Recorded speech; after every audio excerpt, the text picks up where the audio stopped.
শহরের প্রাণকেন্দ্রে এক মহিলার গলা থেকে সোনার চেন ছিনতাইয়ের ঘটনায় চাঞ্চল্য নদিয়ার শান্তিপুরে।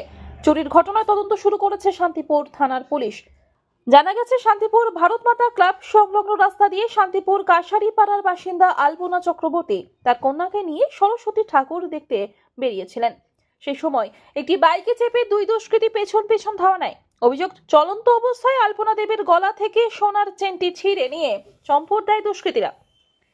তবে ওই এলাকার প্রত্যেকটি মোড়ের মাথায় পৌরসভার অধীনে বৈদ্যুতিক খুঁটিতে রয়েছে সিসি ক্যামেরার নজরদারি। আর এই দুঃসাহসিক চুরির ঘটনা ক্যামেরা বন্দী হয়। দুষ্কৃতীদের মুখ চেনা না গেলেও কিভাবে তারা ছিনতাই করে গোটাটাই ক্যামেরা বন্দী হয়। খবর জানাজানি হতেই এলাকা জুড়ে চাঞ্চল্য ছড়িয়ে পড়ে। শান্তিপুর থানার পুলিশকে খবর দিলে পুলিশ ঘটনাস্থলে গিয়ে শুরু করে তদন্ত। আমি আমার মেয়ের একটা বান্ধবী। আর হেঁটে? হ্যাঁ।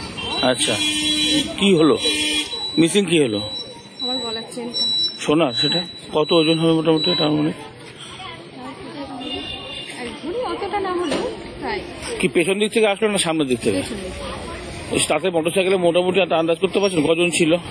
আমি দেখেছি। মুখ টুক বাঁধা বাইরম নয়, খোলাই, হেলমেট পরা, সামনের জন্য চালাচ্ছিল? হ্যাঁ, পেছনে এমনি সাধারণভাবে বসেছিল। ওরা কোন দিকে গেল?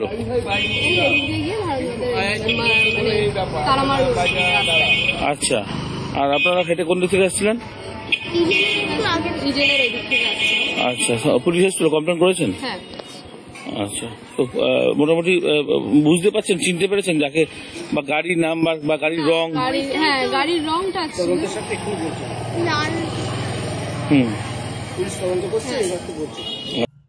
নদিয়া থেকে মাধব দেবনাথের রিপোর্ট, আনন্দ বার্তা।